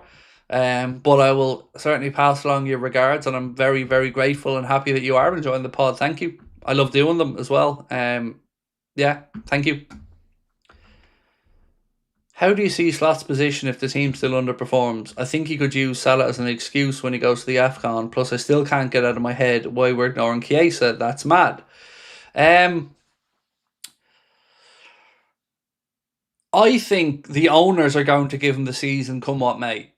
And, hopefully we're not in the place where having the conversation at the end of the season worrying about the manager's position. Hopefully it's all sorted itself out. But either way, I think he gets the season from the owners. Some fans, like I said earlier on, want him out now. We did a poll here. 67% said they're fully behind the manager still. I don't want to say that I think Salah being at the AFCON will define this season, but I think it will give us a few more answers as to where the problems really lie, the system, and the best way to bring in and utilise these new players that we've signed. So I'm very intrigued. And this is one of the few years where I don't remember fearing the AFCON. Normally I'm, thinking, oh, shit, AFCON time, we miss Salah, we're going to be up shit creek and we're going to have to find some solutions. And I'm looking at the fixtures, trying to figure out what ones we can get through and what ones we should be, fairly handy. This is the first time I think I've ever looked at it in a different light, more from an inquisitive sense of, can we find the solution now? Is that elephant in the room not going to be there for the manager where he can just tinker with the team without the pressure?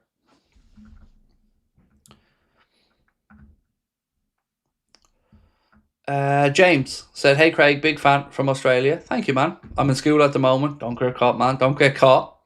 What's your perfect January window income for the rest of the year? Honestly, I'd be happy enough with just a centre back. That was my aim, hope, desire coming into the window.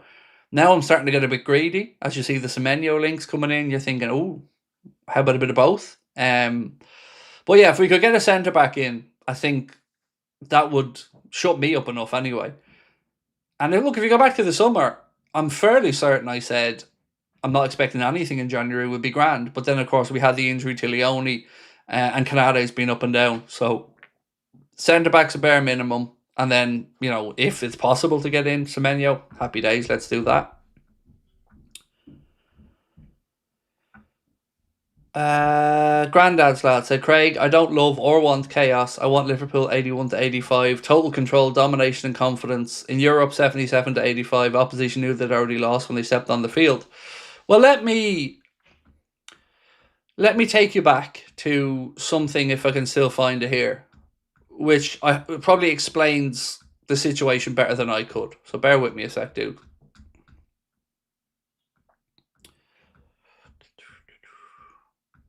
Where are we at?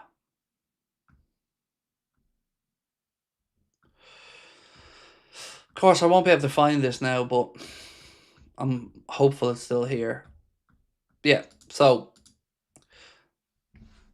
it was Alex Oxlade-Chamberlain speaking on, I think it was Ben Foster's podcast. And this is what he said about Jurgen. And this is what I mean about that chaos and passion.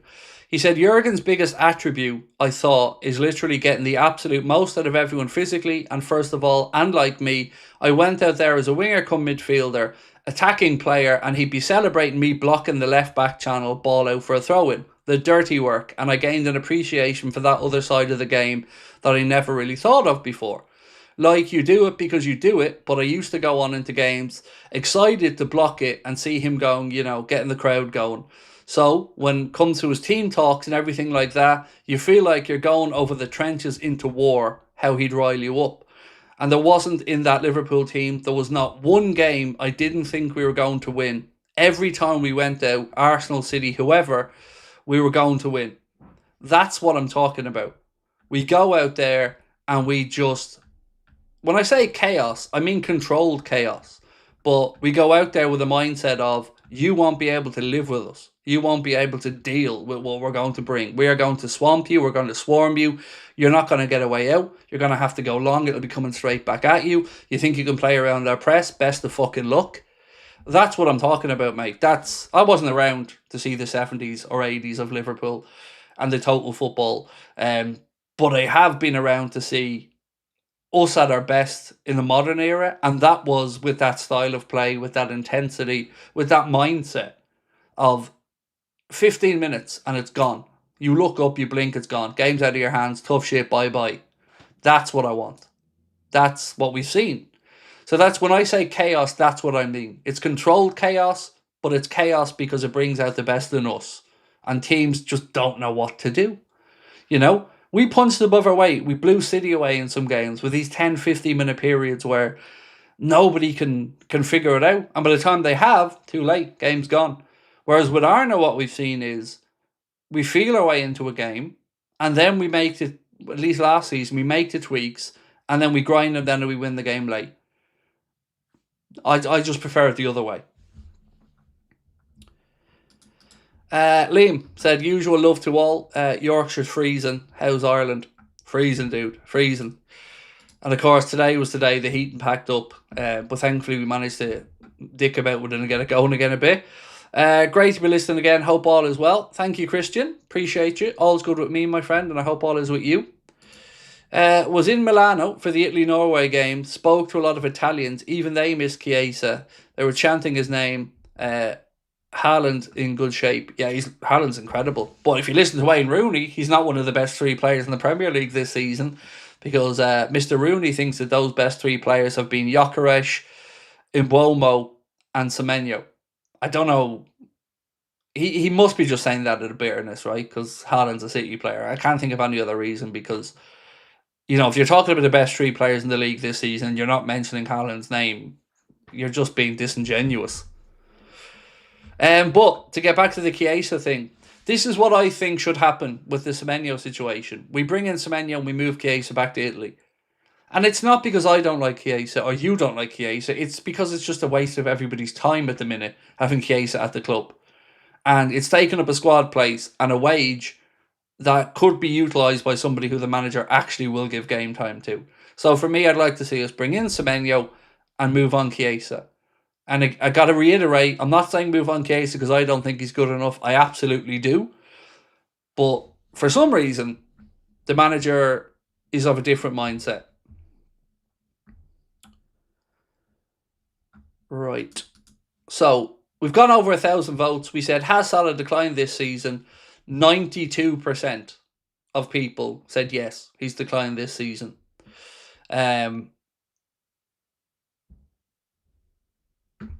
So that's kind of pretty clear what people feel. Now, that doesn't tell us everything. A decline still could mean you think he should be starting every single week, and maybe his decline still puts him at a different level to everybody else. I think for the first time in his Liverpool career, his starting berth shouldn't be guaranteed. It should be up for debate now. And I think the management of the tapering down of his minutes towards the future should start. David, appreciate you, my man. Thank you as always. Evening, Craig, and our lovely community. Hope you're well, sir.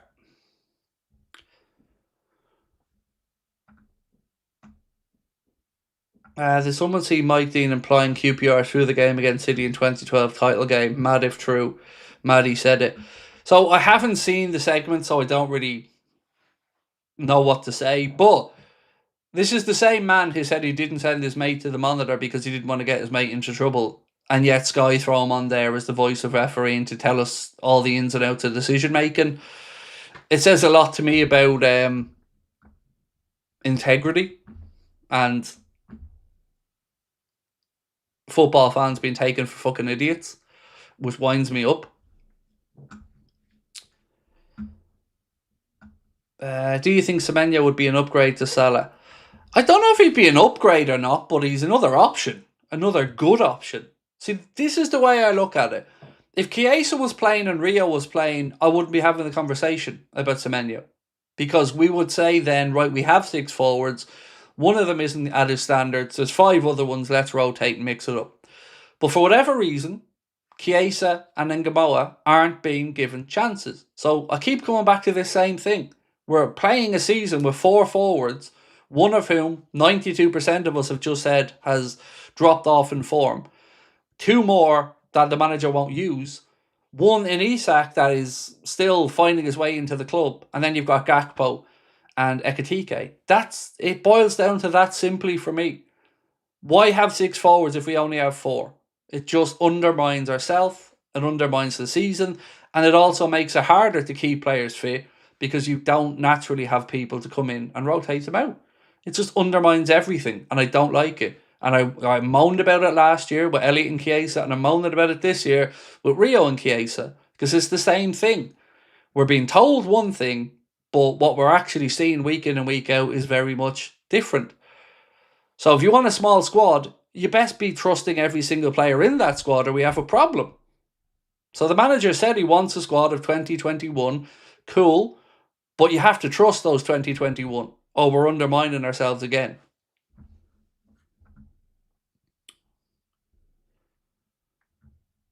We should start a channel called Fan Ref Watch. No BS, just facts of every decision. That would be an interesting one. I'll tell you what, I'd watch it. I'd definitely watch it. But again, that would have to be credible in itself. My biggest gripe with Ref Watch isn't that the segment exists. It's that I know whatever happens, I'm going on there to see Dermot Gallagher jump through mental hoops to try to find a way to back up the decision. Same with Howard Webb on the Mic'd Up show. Just it's not what's this he said? It's not outrageous or something to see the goal not given or something along those lines. Yes, it was. It was bullshit. Every single ex-pro, every former referee, everyone that's looking at that incident thinks Van Dijk's goal should have stood. But yeah, we're having to see Howard Webb find a way to just try and worm out of it for the PGMO and the referees. And then we see Dermot Gallagher on, and you've got the other gentleman on there, I can't remember, Jay something or another, telling him, I think they should have stood. And he's again being just an arrogant so-and-so, saying why it's difficult or subjective, or it's just fucking one worming out after another. It's pointless. It's absolutely pointless. It's just gaslighting football fans. That's all it is. Because if I thought Dermot Gallagher would go on there and actually be critical of referees when they make mistakes, and I mean not the blatantly obvious Luis Diaz type mistakes, I mean that type of mistake, and say that should have stood. Jay Bothroyd, thank you. Yeah, that should have stood. If you wanted to have credibility, then be fucking credible. If you wanted to just be a job for the boys, then say so. But stop insulting your fucking viewers. Because let's not forget, Sky's expensive. You know, I know Sky Sports is on the Sky platform as the basic ones, but Sky Sports in general is expensive. So you're going to basically have this lad on there telling all the people that are buying your product that they're wrong just because he doesn't want to go against referees. Because that's what we're fucking seeing, let's be honest. It's nonsense. And then they'll say in the same breath that referees need to be respected, their job is difficult, and they don't like the scrutiny they're coming under. Really? You don't like the scrutiny they're coming under, but yeah, here's fucking Ref Watch. Ta-da! Poor old referees. Oh, it's a tough job. Oh, the criticism they get's awful. But also, here you go. Here's this lad about to tell you why you're all wrong again, and why your anger is wrong. And you should just shut up and know your place. That's all I see when I watch Ref Watch, is a way to wind up football fans. David Massett said, you have to feel sorry for Chiesa. 100%. 100%, mate. I don't know a Liverpool fan that doesn't think he shouldn't be getting more game time. No, I'm not going to sit here and say I don't know a Liverpool fan who doesn't rate him, because I do. You know, I'd say there's even people in our chat there that think he gets too much love for what he's achieved with Liverpool. I just think I could keep going back to that same thing. If we're not going to have a squad that he trusts all the players, we're undermining ourselves and we're wasting money. Daniel Roberts said, true, Craig, nobody wants to hear from the establishment about the mistakes by the establishment. Exactly. It's self-policing. It's nonsense. You know, when you've got a football fraternity right now, and I dare say no matter what club you support, you feel that the refereeing standards have been shit and nowhere near good enough. And we were told, VAR coming in, arguments are going to stop. No, all you've done is create another segment, another bit of content, and football fans are even angrier than ever.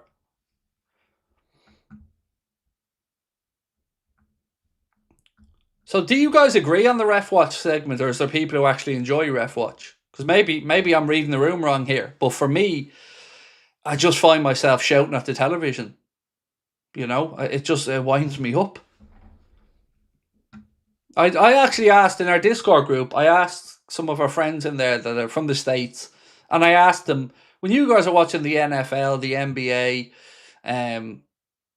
do you know the referees? Do you know the officials? Are they spoken about in the public domain? If you watch the MLS, do you know the officials there? Because my view is we shouldn't even know these fuckers' names. You know, they should be out there, and the best referees are the ones that we don't talk about, the ones that we don't see. They just let the game flow and do their job. So I don't understand why we have to speak about them so much. I just don't get it. Grim Reaper said Fede couldn't stop smiling in his intro video. He showed us how happy he was to join us, and that transfer that love straight back to him. I agree. I think I came on and said something along the lines of, I've never enjoyed signing day vlog more. I've never seen somebody as happy to be at Liverpool. Like, he was beaming with pride and happiness that day. What did you think of the Conor Benn fight the other night? It was anticlimactic, but in a good way, because I wanted Conor Benn to win. But what I don't like is the amount of people who are trying to undermine his win. Because I don't remember anybody trying to undermine it when Chris Eubank Jr. deservedly won the first fight. But Conor Benn won the second fight at a canter. And fair play to Chris Eubank Jr., who didn't try to undermine it, who just said Conor was the better man tonight. That was very classy of him and fair play. But I was delighted for Conor Benn. Absolutely delighted for him. It was incredible. It was a great show as well, to be fair. A lot of good fights on the card.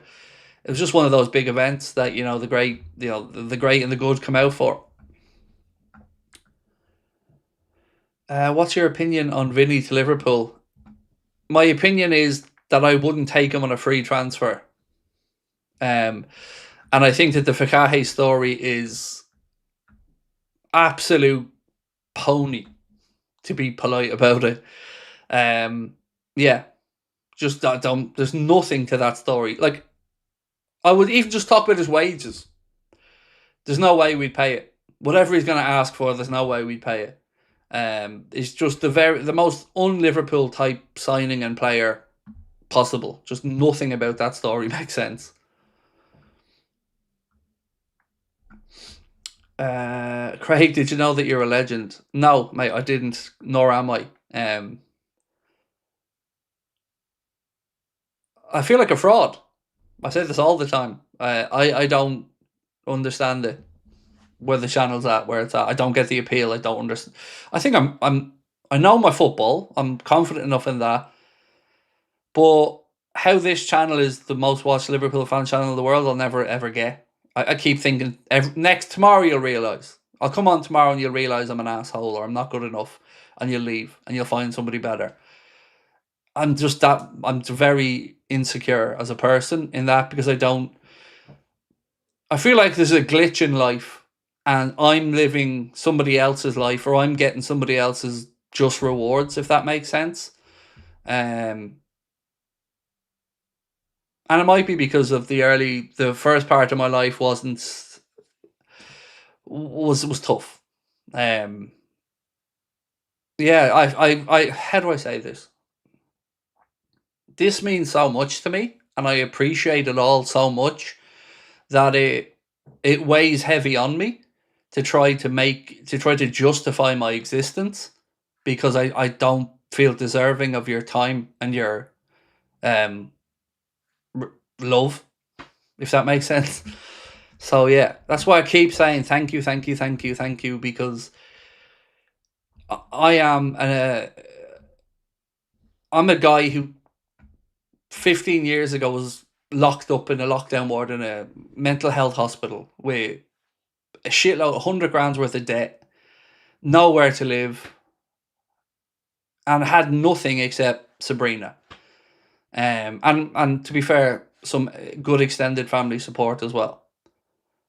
And to be from there, to be now able to buy my daughter a car, which I've done, to be in a position that this council house may become our home, that we can pass on to our kids, to be screwed out of 450 grand of an inheritance as an only child, to see my parents buried in a grave with somebody else on top of them and I had no control over it. Just, my life wasn't this way. It wasn't good. It wasn't supposed to be upbeat and happy.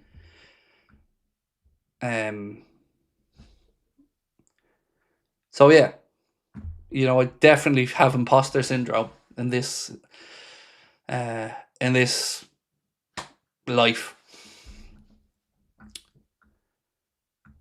What I will say about myself and Conor is we're consistent, we work hard, we care, and we try to make sure that we give back where we can, because it's important. Like this week we sponsored an under-15s local team in Courtown, Hibs, which we're really proud to be able to do. So we got them a new set of kit and a few other bits and pieces that come along with it, and we're so grateful to be able to do that. And even with the office, I want to get to a position where I can, as I said before, educate the next generation on how to edit a podcast, how to make online content, how to monetize the content.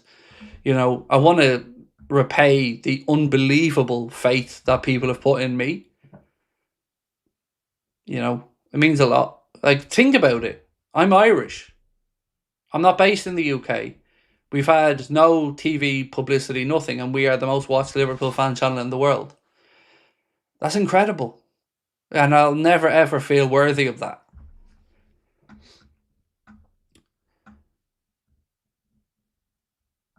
Darwizzy said, I was chatting to my mate at work and he's German Dortmund fan and he said to me the Wirtz is just like Roos. I started laughing. Look, Florian Wirtz to me is... I still don't believe we actually got him and he's a Liverpool player. He was in a category of player that I didn't think we'd ever see us be able to get. So that's probably why I'm so defensive of anybody trying to criticise him yet. Because I think he's going to be exceptional.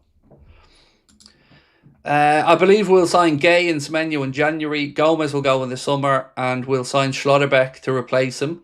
You're a wonderful human being. Don't let anyone tell you different. No, it's not that I think I'm a bad guy. No, I don't mean it to come across that way. I just I'm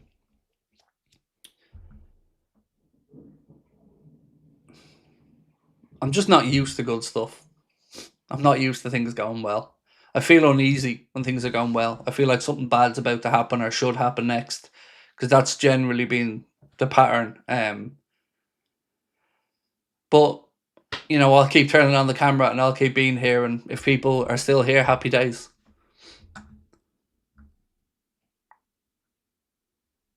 Besides goodwill, mate, charity can help with taxes. I haven't even we didn't give it any consideration from the tax perspective, to be honest. It was a case of just wanting to do it and being able to do it. You know, I grew up, as I said to you guys, I played football all my life, and one of the things I remember, under 8s, under 9s, under 10s, was a local business coming in and helping us out with a set of kits. Happened quite a few times growing up. You know, Land Shapes would have been one of the companies.